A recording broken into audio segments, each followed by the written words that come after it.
মাঠে গড়িয়েছে ইতিহাসের সবচেয়ে বিতর্কিত টি-20 বিশ্বকাপ।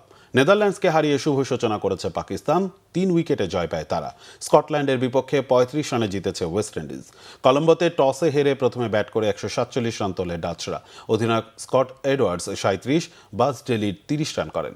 সালমান মির্জার শিকার 3 উইকেট। মোহাম্মদ নেওয়াজ, আবরার আহমেদ ও সাইম আইয়ুব নেন 2টি করে উইকেট। জবাবে সাহিবজাদা ফারহান ও সাইম আইয়ুবের ওপেনিংয়ে ভালো শুরু করেও তা ধরে রাখতে পারেনি পাকিস্তান।